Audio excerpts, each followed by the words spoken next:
ಬಂದಿದೆ ಬಂದಿದೆ ಹಿರಿಯರ ವಾಣಿ, ಹಿರಿಯರೇ ಇತರ ರಾಜ ರಾಣಿ, ಹತ್ತೋಣ ನಾವು ಅವರ ನೆನಪಿನ ದೋಣಿ, ಕೇಳುತ್ತಾ ಖುಷಿ ಪಡೋಣ ಹಿರಿಯರ ವಾಣಿ, ಕೇಳ್ತಾನೆ ಖುಷಿ ಪಡೋಣ ಹಿರಿಯರ ವಾಣಿ, ಕೇಳ್ತಾನೆ ಖುಷಿ ಪಡೋಣ ಹಿರಿಯರ ವಾಣಿ.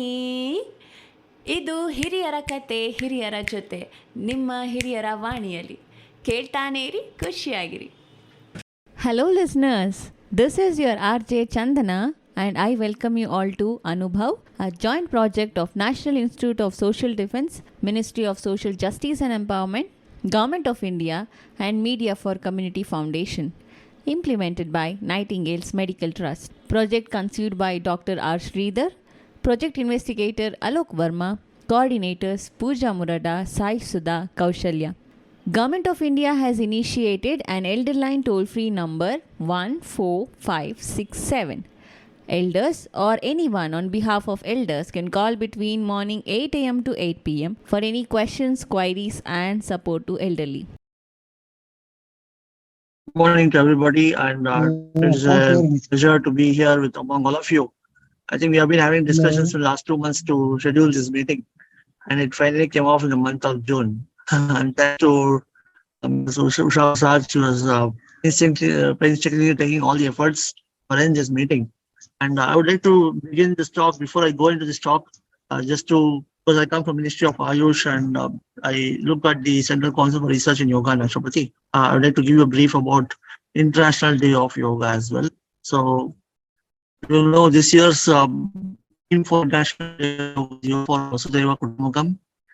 And we are doing a huge number of programs from Ministry of Ayush, right from Arctic to Antarctica, all these stations and all these countries from Arctic to Antarctica. Longitude,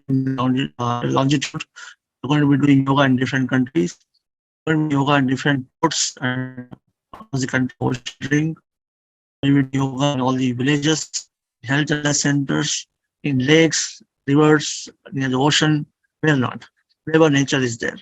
So this is the theme for this year's International Day of Yoga.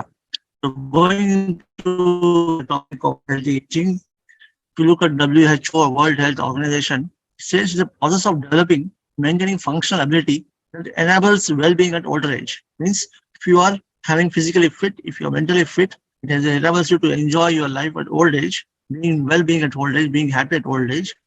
That itself is called healthy aging, irrespective of what physiological changes take place with aging. Okay, so basically this is what it talks about. It talks about having high social participation. It talks about not having a cognitive impairment or memory loss. It talks about having proper intake of diet, education, lifestyle, physical activity. It's about good quality of life. And it talks about having minimum amount of disease or no disease at all. It talks about autonomy, means having ability to do daily activities of living by yourself, and not being dependent on others. Okay? Little or no disability. So these are all aspects of healthy aging. These are all parameters which are subsets of healthy aging. Okay? And how do you achieve that? You achieve that by nutrition, physical activity, weight management, positive attitude, and social interactions. So these are very, very important aspects. So being able to mingle with your friends, being able to mingle with the social fabric of the society, okay, and trying to interact with people around you, being physically active, trying to maintain and watch over your weight, having a good nutrition, all of these can contribute to healthy aging. Let us look at what healthy aging is all about. Along with the smile lines and along with the gray hair, aging brings things that are harder to see but very easy to feel, especially during movement. So you have main thing with aging is you say that your aging is when you feel you have this lack of stamina, you have the lack of speed, you have the lack of strength, okay, or endurance to do some physical activity or physical goals. This is what aging is all about. So you can really feel the aging as it happens, so you may not really age physically or grossly. So basic health problems are also seen along with aging, like you have dementia, loss of memory power, you have arthritis, pain in the joints, especially knee joints, weight-bearing joints of your body, the hip joint, the knee joint, the ankles, etc. Cardiac health, bad backs, hormonal changes, sleep disturbances. So these all come along with aging because there's some physiological changes which also occur with aging, which cause these problems. So these are, apart from this problem, the other problems which also come. So as you grow older, your risk of getting diabetes or stroke or a lung disease or hypertension or cancer, anemia, mood disorders, Parkinson's, metabolic syndrome, this is nothing but diabetes only or pre-diabetes we call it as, or PCOS in women, or Alzheimer's disease.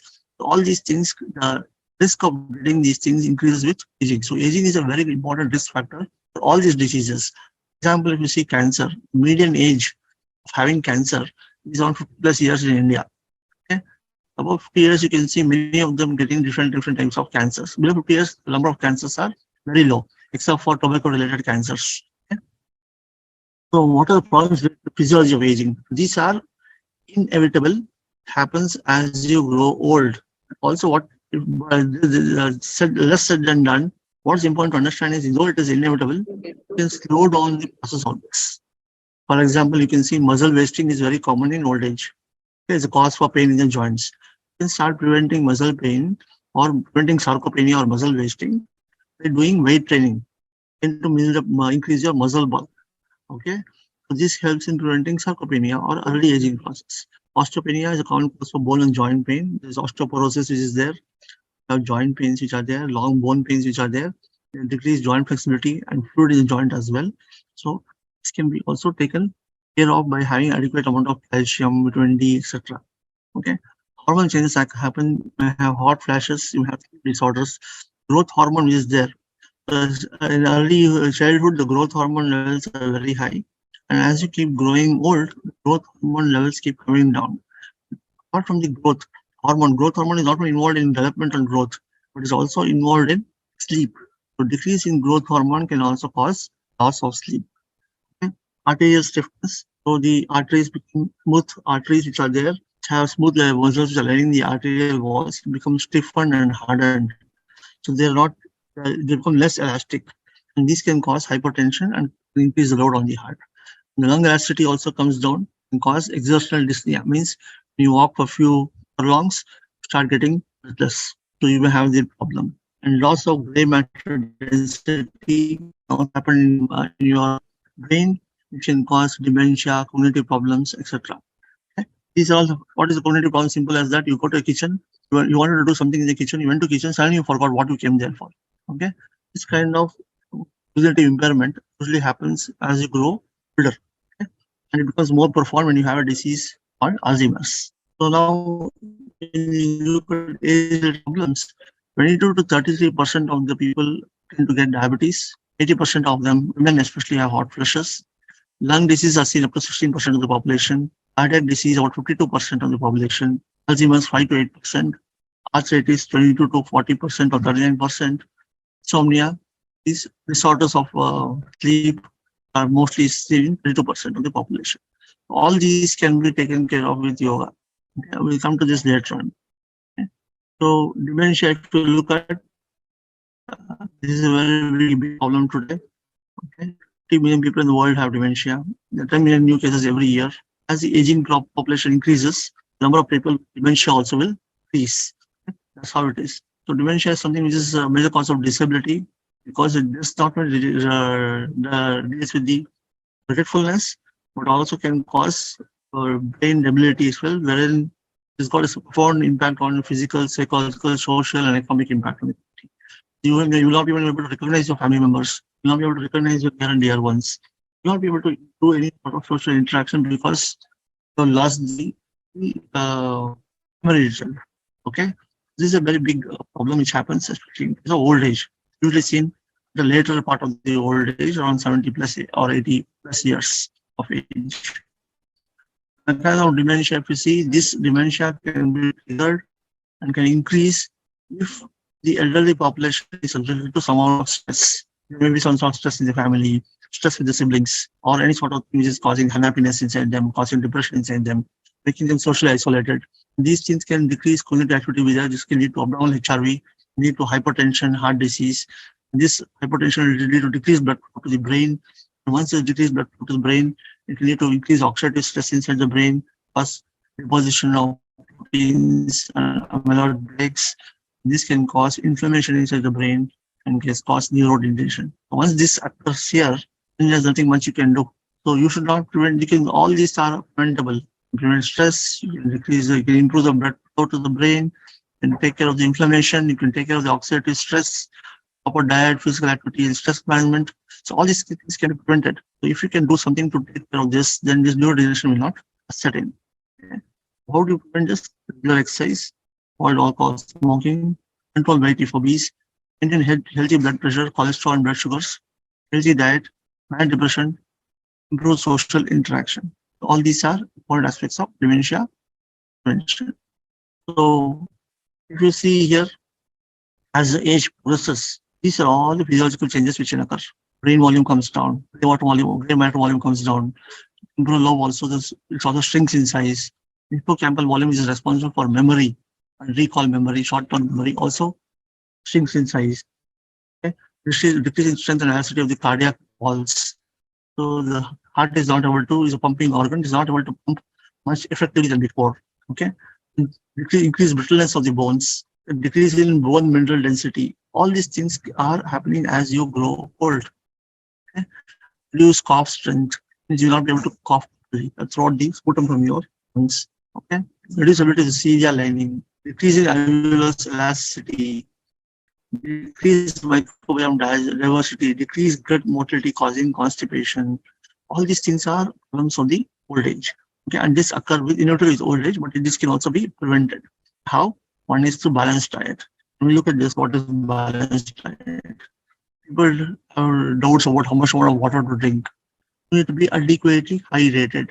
Okay. Simple example, pain is a symptom of dehydration. Okay, so if you have too much of aches and pains, soft tissue pains, you touch on your thighs, you have pain, touch on your shoulders, you have pain.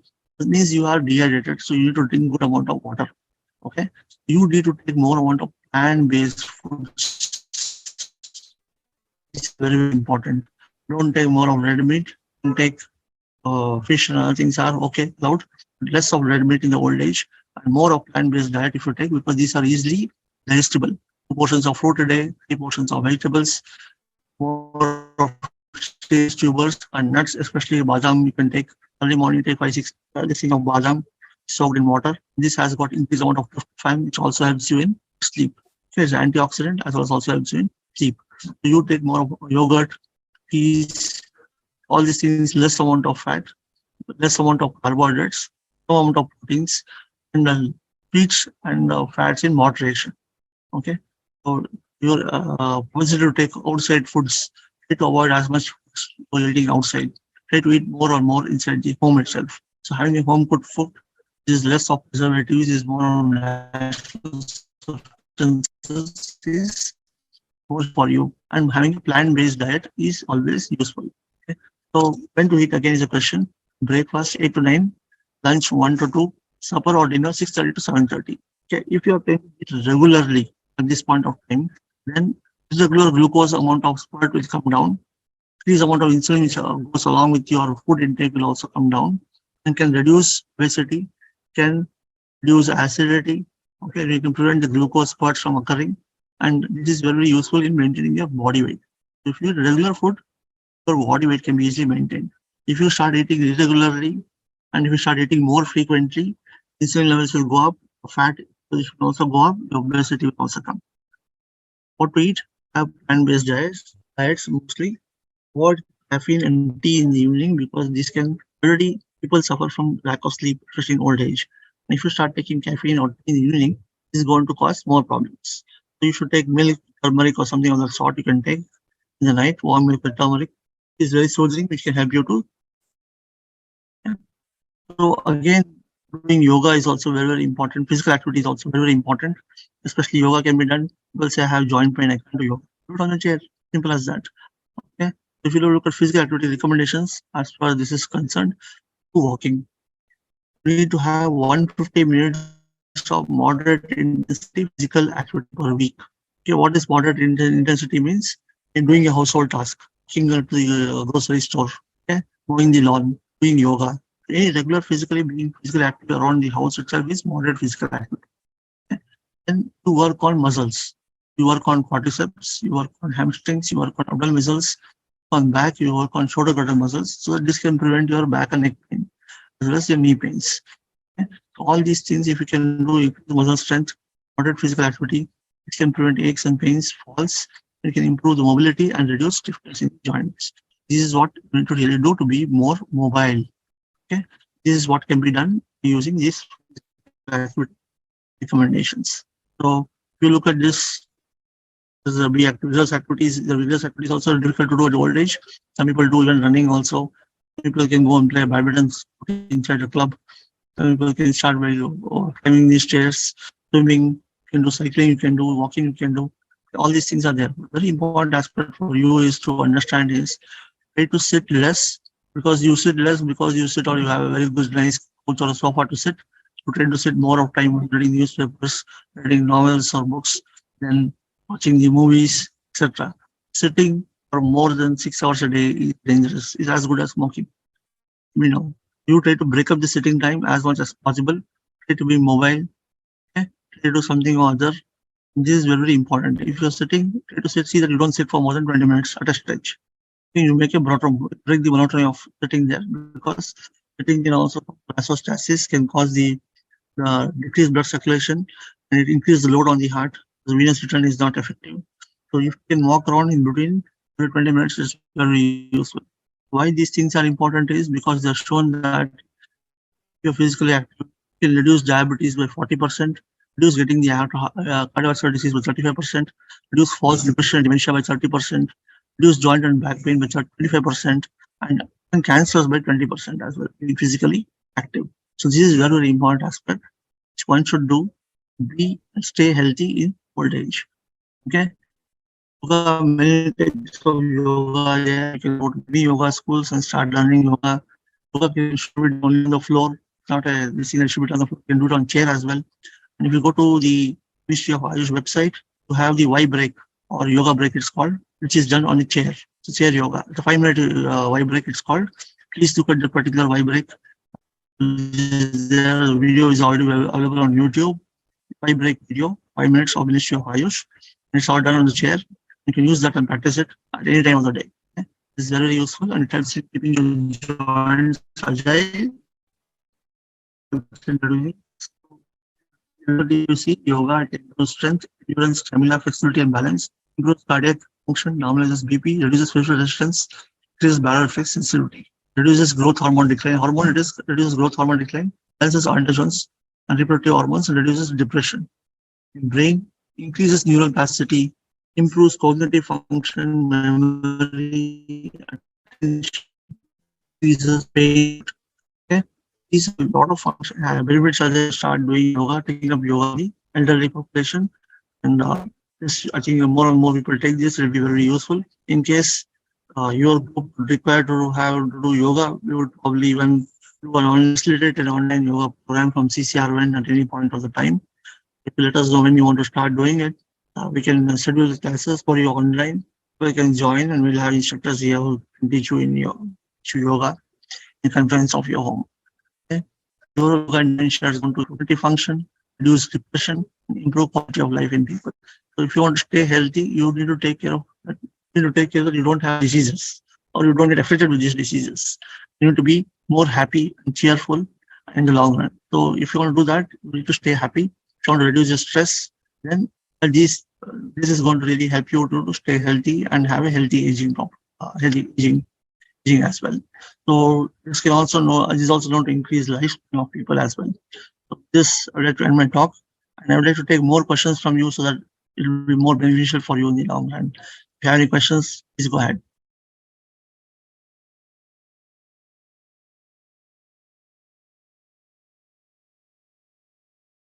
Anybody have questions? Yes, doctor. Actually, I had a question. When one of the slides show running, so is it okay to start running, jogging after the age of 60? See, if you don't have joint pain, you can still do that. Okay. Okay.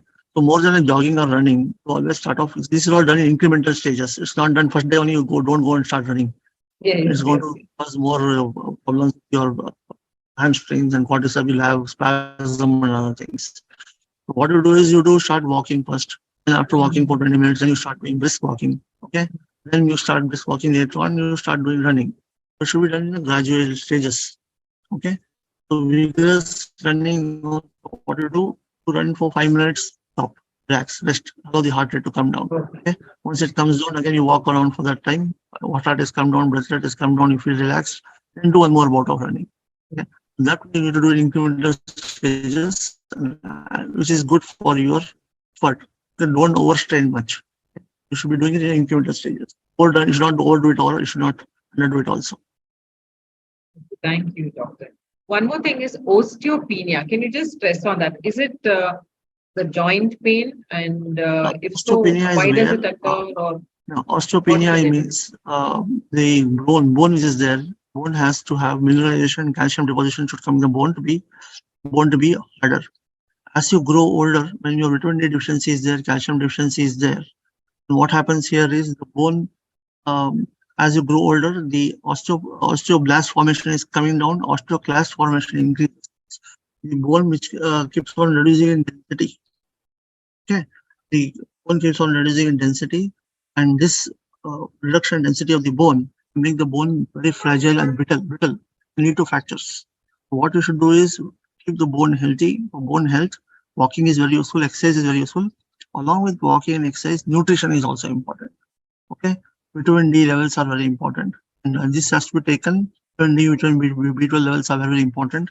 Sources also fine, but when there is deficiency, sources may not be efficient. You may have to take medicines. Thank you, doctor. So the people putting oil outside is not beneficial, is it? Because I've seen senior citizens when they have bone pain for lubrication, they said, "Oh, there is no liquid," so they start applying oil outside. Is that beneficial? The oil which is there has got two things. So these are got medications which doesn't increase the fluid in the joint. It's not that oil goes and replaces the fluid in the joints. Joint is dry, it remains dry. Okay, nothing will happen to the joint. The fluid will not come into the joint. What this oil does is it's got some properties. So this activates on some of the pain receptors and reduces the pain. That's all. These are pain relieving oils. They help in reducing the pain. They act on the pain receptors and reduce the pain. That's all. Just like you take a paracetamol or NSAIDs orally, you're just applying on the surface of skin. That's all. Both are drugs. These act on these particular pain receptors which are on the periphery. Nothing else. I see. Is that the reason why, as people age, the legs become bent because of no strength, and why does it become bent? Is there any particular Bending and reason? unilateral deformity occurs because of the thinning of the long bones. Okay, so that means that shows very clearly that your calcium deficiency is there and vitamin D deficiency is there, and you should start taking those things along with that. And this is more so in people who are obese. If you're overweight, the curvature increases much more rapidly in them. In the audience, does anybody have a question for Dr. Raghavendra? Please unmute yourself and ask.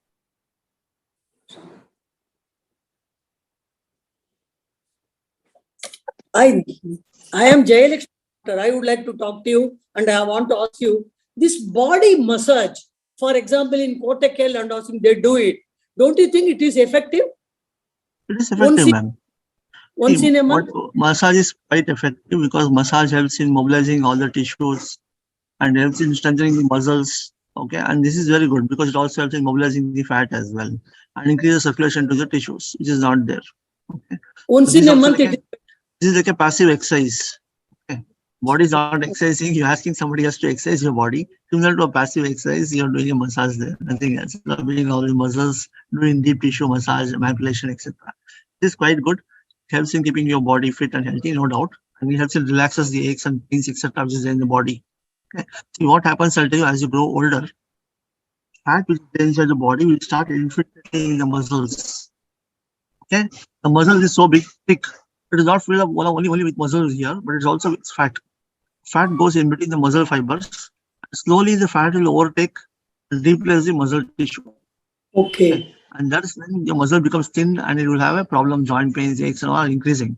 By doing the massage and other things, you will try to remove the fat away, prevent the fat from more accumulation inside the muscle tissues. Okay, so that's how massage can really help. Thank you so much, doctor. Thank you. You should Anybody always else try to has see that you can start keep on doing small exercises which can stimulate these small muscles. Anybody else has questions for Dr. Raghavendra now? You can ask him. Especially for the foot, etc., we are unable to put the oil. So I think definitely this helps. Oil massage will help. Certainly, ma'am. It's not, it won't help. It will really help, no doubt. Along with that, see, for example, if you have joint pains and all, I'll give you a small example. I can tell you a small research study done here. It was done in Delhi railway platform, coolie workers. So, you know, these coolie workers in the railway platform, they carry huge loads on their backs, 100, almost 100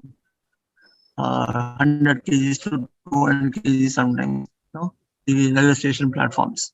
And they took the MRI spine of all the coolie workers in the Delhi railway platform. And they took the MRI of all the software engineers who complained of back pain and who took bed, who were on bed rest because of back pain. They have disc prolapse, they have lumbar spondylitis, psoariasis.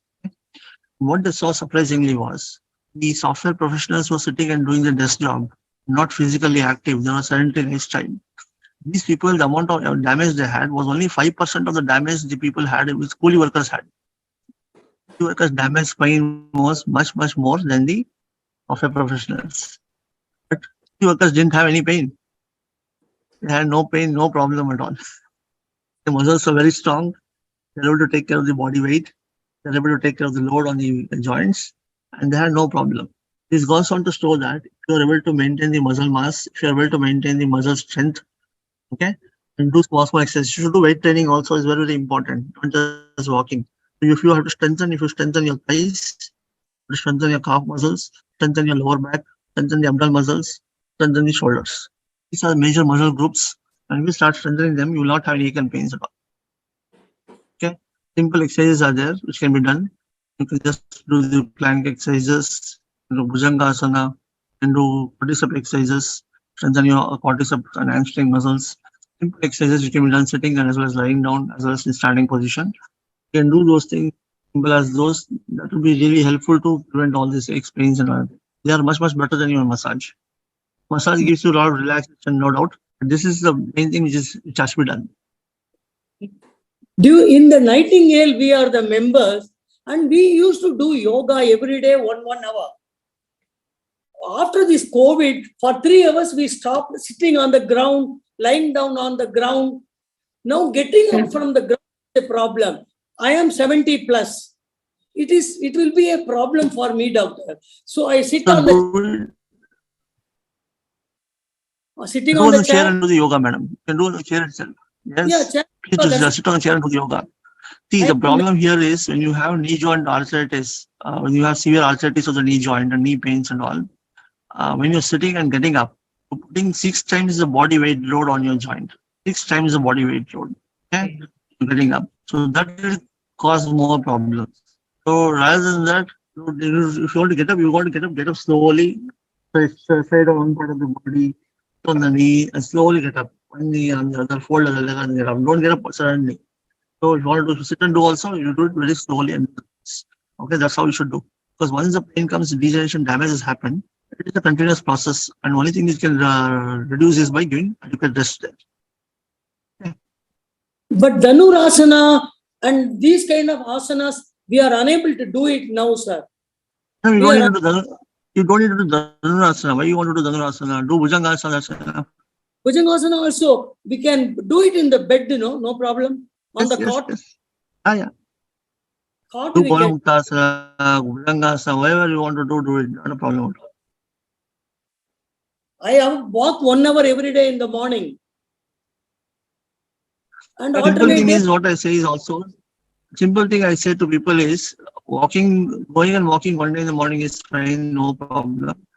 But along with that, try to make it a habit that if you go to grocery store, you don't go in vehicle, don't take your car, you walk and go. Okay. You want to do small chores around your house. Just be physically active and start doing it yourself, rather than depending on maid or maid servant or somebody else. You try to do it yourself, so you become more physically active. That brings in more moderate exercise. More of us are senior citizens. Going to the store, bringing the heavy things is not that possible. Even though I do it, it is not possible for everyone. I understand. What you do is you go there, you ask him to supply, you walk there, you choose the vegetables, grocery, everything, you ask him to supply to your home. Simple. No, I bring it. Little quantity. Whatever little you can bring it, no problem. I said you can ask them to supply to your home also. They'll do it. And also, doctor, for elders like above 60, climbing on a chair to reach out something, that's a difficult task. I mean, it's not allowed, but how do you strengthen those muscles or back, enable to push yourself forward, or like climbing a step or climbing a chair? That's exactly, ma'am. So that's what I was telling you.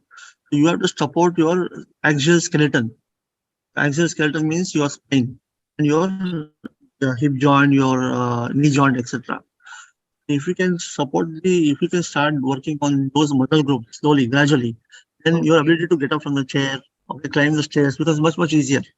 If your muscles are weak, you'll not be able to do those things. All right. So it's more Sometimes to we do with the muscles than the joints. It It's is not the more to do with joints. the muscles. Joints are going to always, joints are easily there. The Okay. joints are moved by the muscles. The muscles need strength. So as you grow Correct. older, the muscles become very thinned out. The muscle Rigid. wasting. Don't have the strength. There's fat infiltration in the muscles. So you should start preventing that by doing exercises. Once the muscle even strength is recouped, also then it will that, be easy for you. even the balance Ma'am, will not be there when you climb on the chair or something like that. you should not do. Why should you climb the chair? Don't climb the chair. I just gave an Do something example, which is Jaya ma'am. long distance to do something. You need to be very careful when you do those such things. Exactly. Especially in the older age, you are not young anymore. We can't monkey around just like our grand children, you know. They keep doing Yeah. whatever they can do, but you can't do what they are doing now. What we have done earlier. Exactly. Any other Thank you so questions much. anybody has? Yeah, I have osteoporosis. I'm Geeta. I'm traveling actually in a car, joined from the car. And so with osteoporosis, they give you Risofast for some time. And then after that, they say stop it. So I have stopped it. So I just was wondering whether Dr. Raghavendra can throw some light on it. And I've had a bone joint operation also, sacroiliac joint operation long ago. It has healed. But there is some nerve compression which causes problems. So walking becomes a bit difficult, but after some time you get the circulation. But this has happened in the last 1 or 2 months. So whether you can throw what some you can light. do, ma'am, is yoga can really help you. So lying down and doing Uttara Padasana, Pavana Muktasana. Okay, all these things are going to improve the lower limb strength and all. So start doing those. They will really help you a lot. Okay. Yeah. Thank you. So exercise is like, for example, when you do exercise, any moderate exercise like yoga or whatever it is, any stretch receptors, you're stimulating the muscles, you're stimulating the bones, stimulates the osteoporosis, the activity which is there, it comes down. Degenerative changes will start coming down, regeneration of the bone will start picking up, osteoblasts will start forming there. Okay? It gives a chance for the bone to regenerate. You are giving a stimulus there. So that's what this exercise is meant for. So I was also, that's what I was telling you. When you do exercise, along with that, nutrition is also important. Both together should go hand in hand. Only nutrition, also take the medication you take and don't do exercise is not going to be useful. Okay. And you're doing exercise and not taking medicine, then also it's not useful. There is a myth about taking milk in your triangle of nutrition. The last was water. Water is, of course, very important. But milk, they say, as you grow older, it won't digest. So is it a fact or a myth, doctor? Can you throw some light on that? There may be some people who, with old age, would also get to have IBS because of the change in the gut flora or microbiome. Okay. In them, they may start developing lactose intolerance. I'll just tell you what it is. If you're looking at your gut is not just an organ of digestion or absorption. Gut is also a very important immune organ. Meaning, whatever proteins you take, the gut is immune cells are there in the lining of the gut. They don't act against these proteins. They're very, very tolerant. This tolerance is lost over time. When this tolerance is lost, how this tolerance is lost? When you start taking more amount of antibiotics, taking more amount of paracetamol or NSAID drugs, painkiller drugs. And some people unnecessarily start taking painkillers. Small headache, painkiller. Okay, a small fever, like something in the sore throat is an antibiotic. So in this, they start taking the gut flora gets changed over time. When gut flora gets changed over time, the intestinal mucosal lining will start reacting to the normal antigens also. Develop lactose intolerance. So this milk should be avoided only in people who have IBS, like irritable bowel syndrome. Thing like you just something you feel like going to toilet. Okay, those kind of people only you avoid. Otherwise, it's safe for everybody. Thank you, doctor. Anyone else has question? Ask doctor.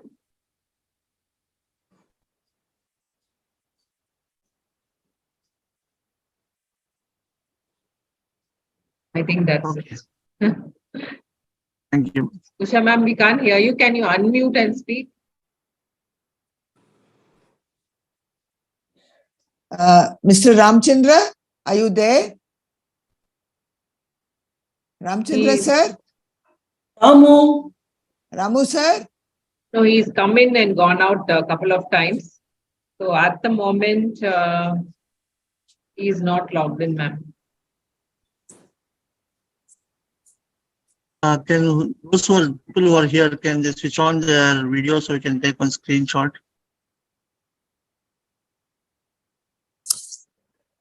Ramu sir? He's not there, ma'am. He came in and out, but he is not logged in now, right? At the moment. I will call him. Usha, I will call him. No, don't. If he's not available, that is okay.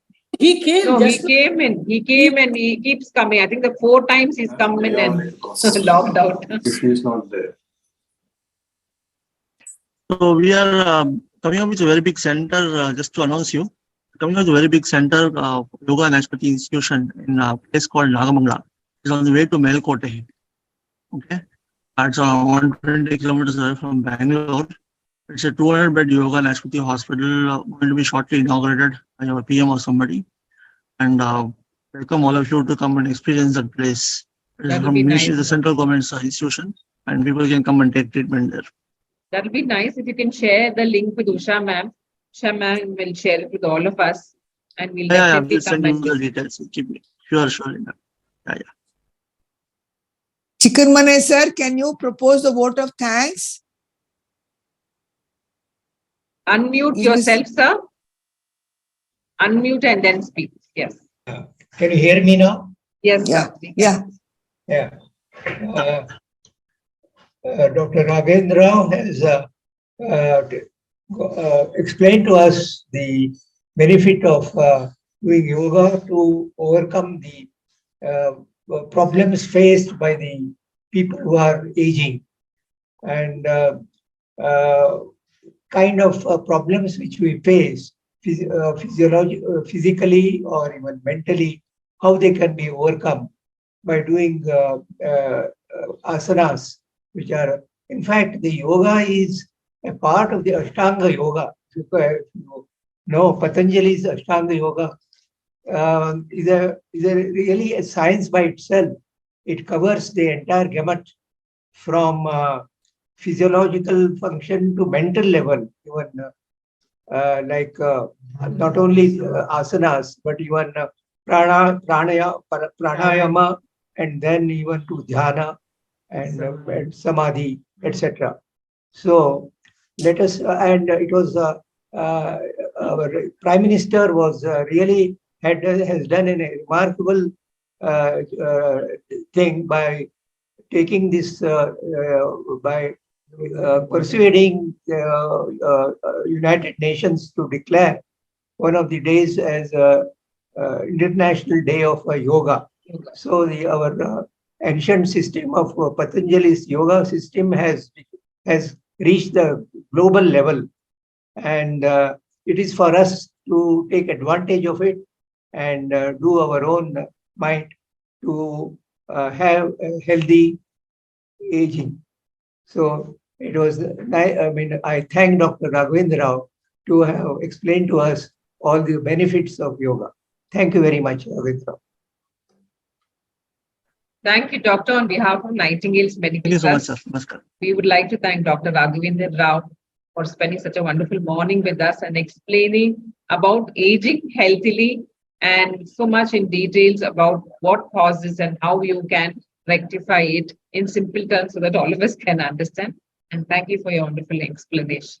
Thank you So so much. thank you, Nightingales Medical Trust, for, facilitating this and helping us out with this wonderful lecture. Thank you so much, Raghavendra Rao, sir. Thank you for all the trouble you took. Yeah. We have Bye Thank bye. you.